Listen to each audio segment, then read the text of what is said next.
오늘 어느 편에 서시겠습니까? 제목으로 말씀을 나누고자 합니다.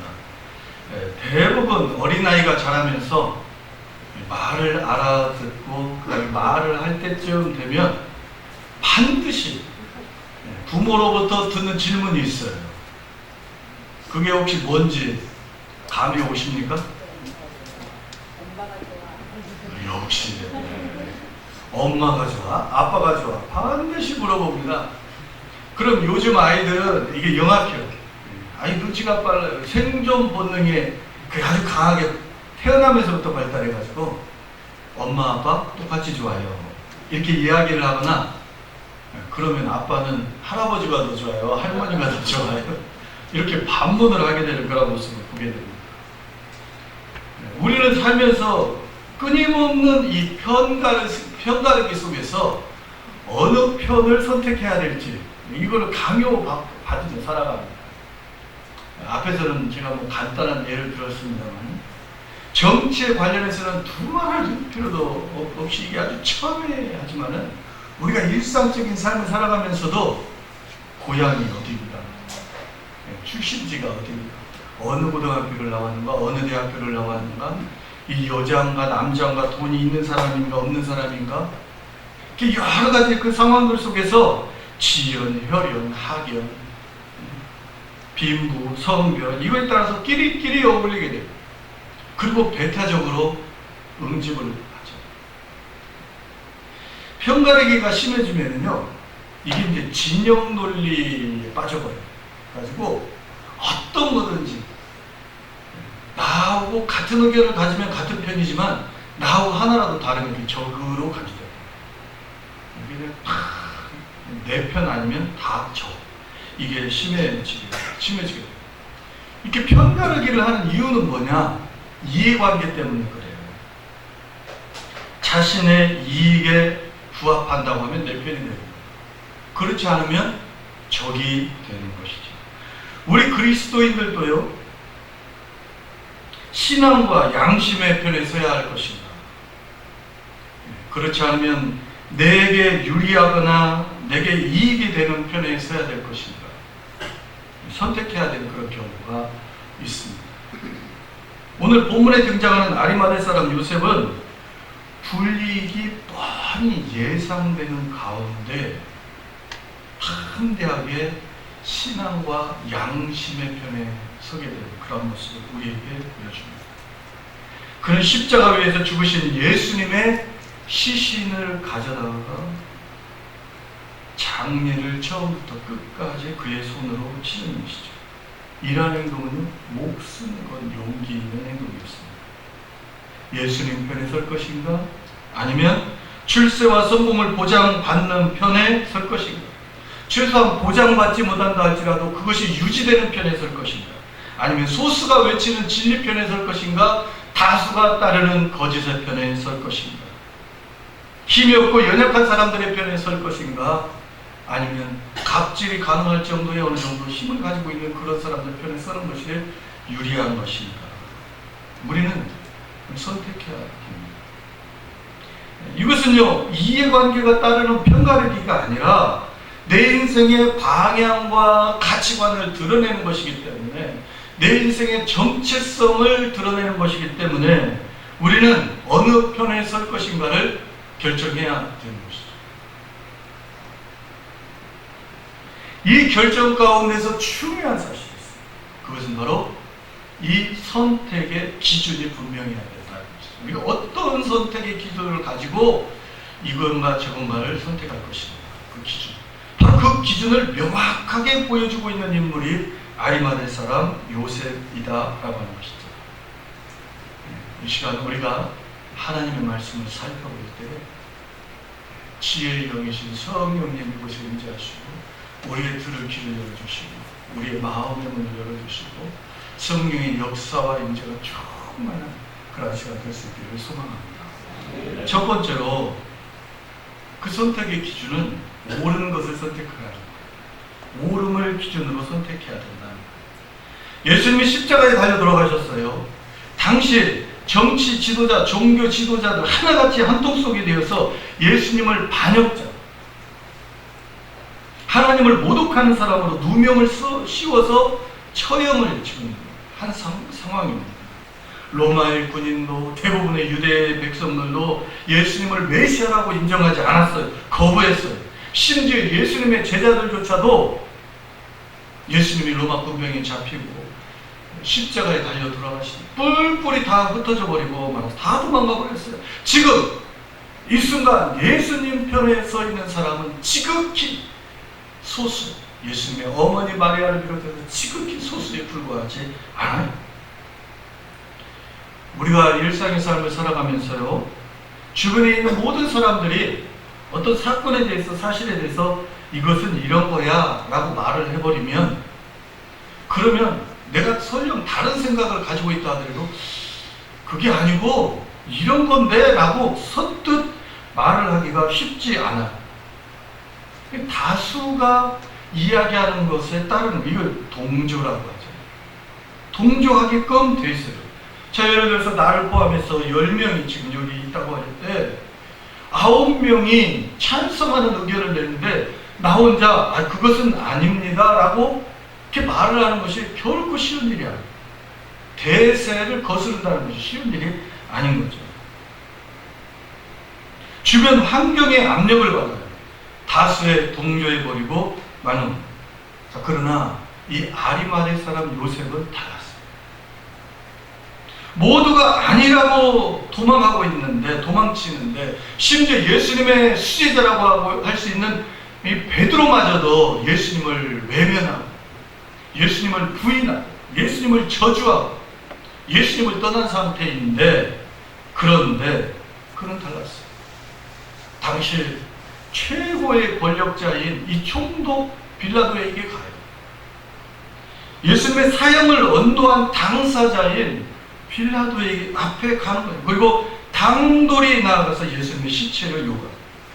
자, 우리 여러분 43절 말씀 같이 한번 읽어봅니다. 15장 43절 읽습니다. 시작.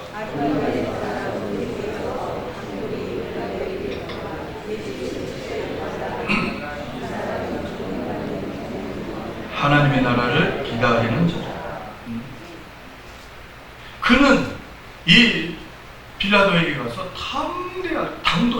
당돌이 이 말은요, 담대히 용감하게, 이건 굉장한 용기가 필요한 행동이었다는 것이죠. 우리가 생각해봐도 그러지 않겠어요?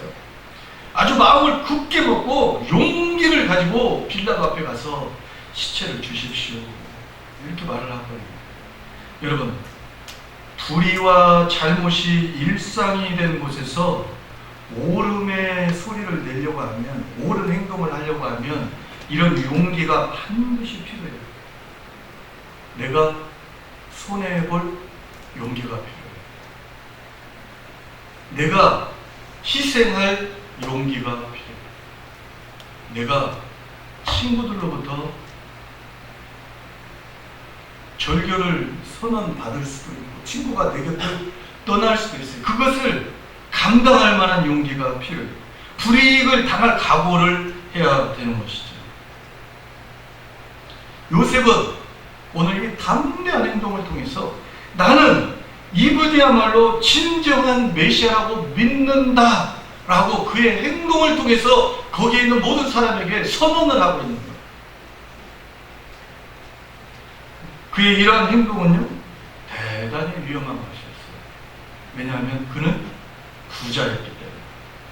쉽게 말해서 가진 것이 많아요. 잃을 게 많은 사람이기 때문에. 존귀한 공의원이라고 했어요. 그 국가를 대표하는, 민족을 대표하는 70명 중에 한 명이에요. 아주 고위직이에요. 잃을 게 너무 많아요. 총독을 비롯해서 유대사의 대부분이 힘 있는 사람들이 예수님을 죽이는데 적극 가담하고 있는데, 자신이 예수님을 편을 드는 사람으로 보였다가는 왕따를 당할 수도 있어요. 사회생활을 잘 못하는 부적응의 사람으로 낙인이 찍힐 수도 있어요. 좀 더 구체적으로 말하면 이 유대교에서 출교를 당할 수도 있어요. 평생을 모아왔던 재산과 명예를 하루아침에 다 몰수를 당할 수도 있어요. 존귀한 공회원의 회원을 박탈당할 수도 있어요. 더 심하면요, 예수님이 뒤집어 썼던 그 죄, 하나님을 모독한다, 신성을 모독한다, 로마를 반역한다, 이 정부를 반역한다는 그런 반역죄, 간첩죄에 누명이 씌워가지고 그래가지고 예수님처럼 처형을 당할 수도 있는 상황인 것이죠. 근데 그럼에도 불구하고 이 모든 위험을 무릅쓰고 예수님의 장례를 지금 손수 치르고 있는 거예요. 예수님의 시체를 받아서 그 예수님의 찢겨진 피로 얼룩진 그 얼굴부터 그 발끝까지 예수님의 모습을 보고 그 시체를, 피를, 얼룩진 피를 닦으면서 눈물을 흘렸을 수 있어요. 이런 행동이 그 주변의 사람들로 하여금 충격적으로 보일 수 있는 거예요. 여러분, 예수님의 적이 되어서는 안 되는 그러한 상황, 그러한 현장 가운데서 그가 어떻게 이런 용기를 가지고 담대하게 예수님 편에 설 수 있었는가. 43절 하반절에 보니까 그 근거가 거기에 있어요. 받는 공의원이요, 하나님의 나라를 어떻게 하는 자라? 하나님의 나라를 기다리는 자였다라고 하는 것이죠. 메시아를 통해서 이루어질 하나님의 나라에 대한 그러한 그 기다림이 있었어요. 그러한 신앙이 있었던 것이죠. 그러면서 이 예수님의 십자가에 달려 들어가시는 그 모습을 지켜보게 될 때에 이분이야말로 내가 기다리던 하나님의 아들이요, 이 땅에 하나님의 나라를 건설할 그런 메시아다라고 하는 확신이 그의 가운데 콱 박혔던 거예요. 내가 이분을 위해서 내 목숨을 던져도 전혀 아낌이 없다. 내가 가진 모든 것을 다 희생하고라도 그걸 잃는 한이 있어도 내가 이분이 추구하는, 이분이 말씀하신 이 하나님의 나라를 위해서 내가 헌신하며 내 인생을 드리겠다, 이런 각오가, 이런 용기가 그에게 생겨났던 것이죠. 그 하나님의 나라에서 자신의 부유함도, 자신의 권력도, 자신의 명예도, 자신의 어떤 그 안전함도 아무것도 아니라는 사실을 깨달았어요. 내가 예수님이 말씀하신, 예수님이 가르치셨던 그 하나님의 나라를 위해서 내가 내 인생을 헌신하며 드리리라, 그 용기가 생겨났던 것이죠. 사도행전에 보면은요, 이때 당시 예루살렘의 그 종교 지도자들, 권력자들이 베드로, 요한 막 성전에 가가지고 예수님이 부활하셨다, 너희가 죽인 그분이 바로 하나님의 아들이요 메시아다 막 외치고, 그분이 부활하셨다 막 외치니까 사람들이 동요했거든요. 그러다 보니까 이 종교 지도자들이 베드로하고 요한을 불러다가 어떻게 할 수는 없고 아주 엄하게 꼬집고 또 막 협박하고 하면서 다시는 이 도에 대해서 접하지 말아라, 협박, 그렇지 않으면 죽일 것이다 그랬는데, 그 둘이 이렇게 말하죠. 사도행전 4장 19절에 보면 하나님 앞에서 너희의 말을 듣는 것이 하나님의 말씀을 듣는 것보다 옳은가 판단하라. 이것이 옳기 때문에, 이것이 하나님의 말씀이기 때문에 나는 전하지 않을 수 없다, 나는 외치지 않을 수 없다. 그들이 그 담대하게 용기를 가지고 그렇게 숨어 지내던 사람들이, 벌벌 떨던 사람들이 성령의 충만한 은혜를 입고 나니까 이런 용기의 사람들로 변해서 예수의 십자가 복음, 예수의 부활을 증거하는 사람들이 되었다는 것이죠. 여러분, 비록 예수 믿는 사람이 그 상황 가운데 나 혼자 있는 것 같은 그런 느낌이 든다 할지라도, 여러분 담대하게 용기를 가지고 예수님 편에서는 여러분 될 수 있기를 축복합니다. 옳은 것을 선택하는 여러분 될 수 있기를 축복합니다. 다수가 악을 행한다고 해도 거의 동조하지 마세요. 두 번째, 어둠이 아니라 밝음을 선택해야 된다 이 말. 캄캄하고 어두운 것을 선택한다, 빛나고 밝은 것을 선택한다. 이것은요, 숨길 것인가 드러낼 것인가 하는 문제인 거예요. 거짓과 죄악, 옳지 않은 것은요 자꾸 숨기고 싶죠. 내가 알아요, 이게 죄인지 아닌지, 이게 옳은 건지 아닌 건지. 우리의 신앙이, 우리의 양심이 우리에게 들려줘요. 근데 그럼에도 불구하고 그것을 선택할 때에는 어두운 곳에서, 캄캄한 곳에서 아무도 모르게 비밀리에 살짝, 그리고 그곳에 숨겨두죠.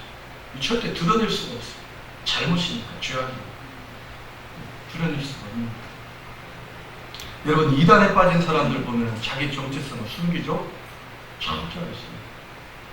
참 너무나 안타깝고 너무나 미워요. 왜냐하면 신천지를 비롯해서 이단들이 자기의 정체성, 신분을 숨기고 몰래 교회에 들어와가지고 목사님께 충성하는 것처럼, 성도들을 사랑하는 것처럼 그렇게 거짓말을 하는 거예요. 그렇게 연극을 하는 거예요. 다 속이는 거예요. 그리고 그 사람들을 완전히 배신, 그 뒤에 등에 칼을 꽂는 그런 배신을 하잖아요.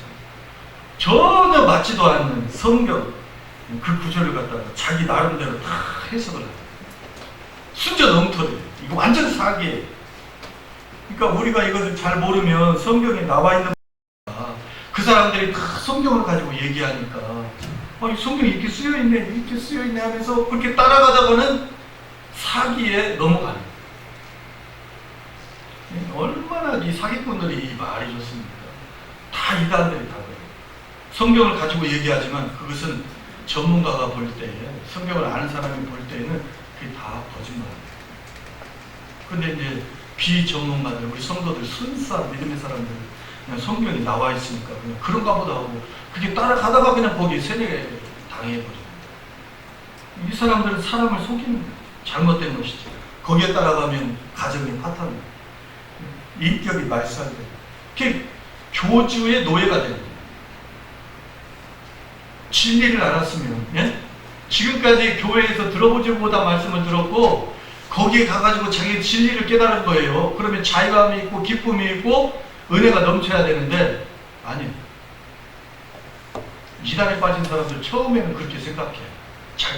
자기들에게만 진리가 있다. 자기는 진리를 알게 됐다. 근데 나중에 보면 철저하게 노예 노릇을 하고 있어요. 교주가 움직이는 거예요. 그 교리가 움직이는 대로 기쁨도 없고 자유도 없고 그냥 얽매여가지고 노예처럼 살아요. 이러한 사람들이 와가지고 교회에 아주 그 분위기를 흐려요. 서로 막 갈등하고 서로 막 사랑하지 못하고 경계하고, 참 안타까운 모습이죠. 아리마대 사람 요셉은요, 이 로마 총독에게 가서 공개적으로 예수님의 시신을 달라고 요구를 했어요. 그 전에도 이 요셉은 자신의 신앙을 드러내지는 않았어요. 드러내지는 않았는데 그렇다고 일부러 어떤 의도를 가지고 이런 이단들처럼 숨기지는 않았어요. 다만 용기가 없었어요. 자기가 다른 사람이 다 미워하고 싫어하는 예수의 제자라고 하는 것을 밝혔을 때 그 사람들로부터 당할 그런 불이익과 그 냉대와 그 소외, 이것을 자기가 견딜 만한 용기가 없었던 것이죠. 요한복음 19장 38절에 보면 이런 말씀이 있어요. 아리마대 사람 요셉은 예수님의 제자이나 유대인이 두려워 그것을 숨기더니 2일 후에 빌라도에게 예수의 시체를 가져가기를 구하매 빌라도가 허락하는지라. 유대인이 두려웠던 거예요. 그런데 이러한 이 요셉이 예수님의 십자가의 죽음의 현장,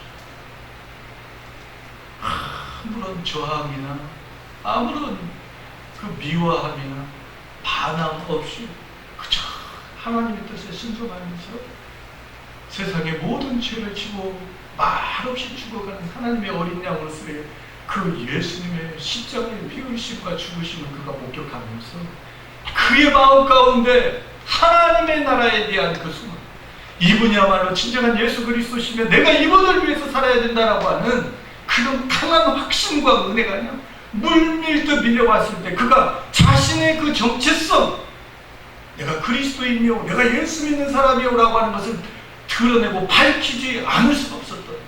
그래서 그가 그것을 밝히고 공개적으로 드러내는 거예요. 드디어 진정한 예수님의 제자로 그가 거듭난, 새롭게 그렇게 성숙하고 성장하는 그런 한 단계를 넘어가는 그런 모습인 것이죠. 여러분, 우리 그리스도인들은요, 참된 예수님의 제자가 되려고 한다면, 참된 그리스도의 정체성을 가지려고 한다면, 다른 사람들 앞에서 내가 예수 믿는 사람이요, 나 그리스도인이요, 이렇게 분명하게 공개하며 선언을 해야 돼요. 여러분, 적극적으로 내가 나 예수 믿는 사람입니다라고 공개적으로 말은 하지 않는다 할지라도, 어떤 상황이 주어졌을 때 일부러 내가 예수 믿는 사람이라고 하는 사실을 숨겨서는 안 되는 거예요. 예수 믿는 사람이고, 아무리 세상 사람들이 개독이고 뭐고 교회 다니는 사람들 뭐고 지금도 예수 믿냐, 지금도 교회 다니냐 별 소리를 다 하고 별 말로 우리를 핍박하고 우리를 흔들어 놓는다 할지라도 드러내야 돼요. 교회 안에서만 나 예수 믿는 사람이에요, 나 거룩한 사람이에요, 나 구원받은 사람이에요 이렇게 말할 것이 아니에요. 빌라도 앞에서도 나 예수 믿는 사람입니다. 사장님 앞에서도, 내 주변의 동료들 앞에서도, 내 친한 친구들 앞에서도 나 예수 믿는 사람이다라고 하는 것을 드러내야 돼요. 그래야 우리의 신앙이 한참은 더 성숙해지고 참된 제자의 길을 걸어갈 수 있게 됩니다. 여러분, 또한 우리가 예배 이후에 소그룹 모임을 합니다. 소그룹 모임 가운데서도요, 자꾸 나를 포장하거나 자꾸 위장하려고 하면 안 돼요. 그럴듯하게 보이고 싶은 마음에 자꾸 뭔가를 숨기고 감추고 멋지게 포장하고 이렇게 하려고 해서는 안 돼요. 내 있는 모습 그대로 드러내요. 내가 죄를 지은 게 있으면 이 죄도 하나님 앞에 드러내야 돼요. 자꾸 숨기려고 하면 거기에 매일이 내가 하나님 앞에 내 죄를 드러내게 될 때 오히려 그거에 대해서 자유함이 있어요. 눈물을 흘리며 회개하고 가슴을 치며 회개하고 주님 잘못된 일 용서해 주시고 다음부터는 이런 죄악에 빠지지 않도록 주님 은혜를 부어주세요. 우리가 소그룹 모임 가운데서 우리의 삶을 나눌 때도요, 좀 드러내야 돼요. 나의 실수한 부분, 나의 연약한 부분, 내가 지금 염려하고 있고 불안한 부분, 그런 거 드러내고, 그러면 그게 위로가 돼요. 서로가 다. 저 우리 장로님은 항상 맨날 승리하면서 맨날 아주 그냥 멋지게 이렇게 신앙의 삶을 사시는 줄 알았더니 장로님도 저런 기도의 제목이고 저런 아픔이, 우리 권사님도 저렇게 힘들고 어려운데도 야, 그래도 권사님 얼굴 보면 항상 웃음이고 저렇게 믿음으로 살려고 하시는구나. 이 목사님의 설교를 통해서만 은혜 받는 게 아니라 이 소그룹에서 진솔한 나눔을 통해서 나에게 아주 큰 은혜가 되는 거예요.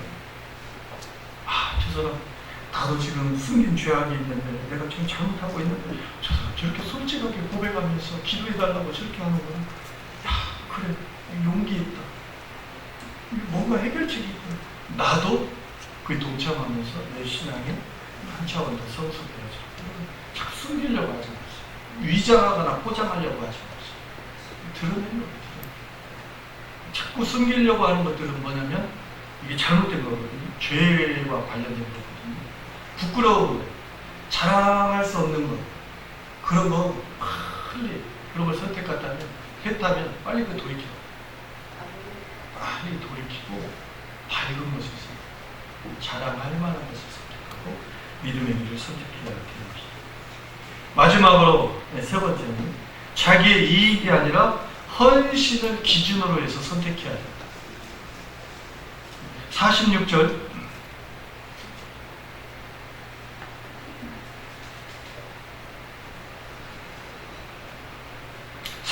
같이 한번 읽어봅니다. 시작. 요셉이 세마포를 싸서 예수를 내려다가 그것으로 싸서 바위 속에 파 무덤에 넣고 두고 돌을 불려 무덤 문에 놓고. 요셉이 지금 그 무덤에 예수님을 장사 지내고 있는데, 이 무덤은 어떤 무덤이냐? 자기의 무덤입니다. 자기가 들어가려고 파놓은 새 무덤. 그런데 자신이 주님이라고 시인하는 예수님께 최고의 것을 지금 드리는 그 헌신을 하고 있는 것이죠. 아직 아무도 사용한 적이 없는 무덤. 이때 당시에 일반 사람들은요, 왜 무덤이 없었겠어요? 있었겠죠. 그 전에도 계속 그 조상들이 쓰는 그런 무덤에 이렇게 거기에 갖다 놓는 거예요. 묻히거나, 그렇지 않으면 사람들이 이제 사용하다가 사용하지 않는 그 돌무덤, 돌을 파가지고 납골 땅처럼 그렇게 놓은 그 무덤이 있으면 그거를 깨끗하게 소지를 해가지고 거기를 사용하는 일반인들. 근데 이 아리마다 사람 요셉은 아주 부자였고 존귀한 사람이라 새 무덤, 자기가 장사 지낼 만한 그런 무덤을 파놓았던 거예요. 그런데 아낌없이 예수님을 위해서 자신의 최고의 것을 아낌없이 드립니다. 이게 헌신이에요. 이 헌신에는 희생이 따르는 거예요. 헌신, 말로만 헌신하겠다. 주님, 내 목숨을 드립니다.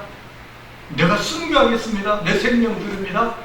100번, 1000번 말로는 다 할 수 있어요. 실제 행동, 실제 헌신이 중요한 것이죠. 이 헌신이야말로 용기의 꽃이. 헌신할 수 있다는 것은 정말 자기가 확신한다는 것이고 자기가 용기가 있다는 사실을 증명합니다.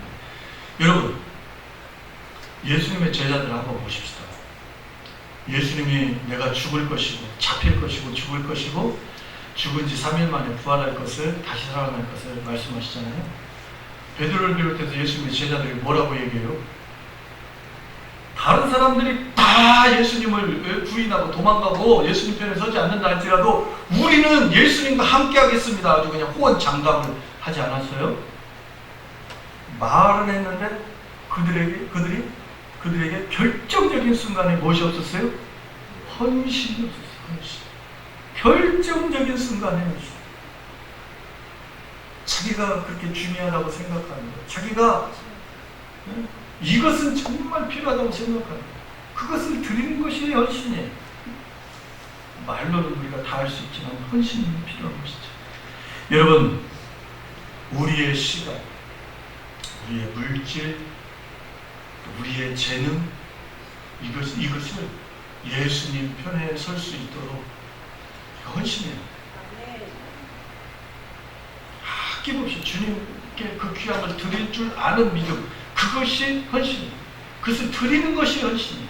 그것이 용기예요. 여러분, 세상 사람들은요, 그냥 쌓아놓느라고 바빠요. 미래를 위해서, 또 이게 풍족하면 내 자손을 위해서, 그 다음에 자손을 위해서까지 그냥 쌓고 또 쌓고 또 쌓고, 그래야 마음이 든든하고 그래야 안전하다고 생각해서 쌓고 쌓는 것이 세상의 모든 사람들이 합니다. 그러나 우리는 그렇지 않아요.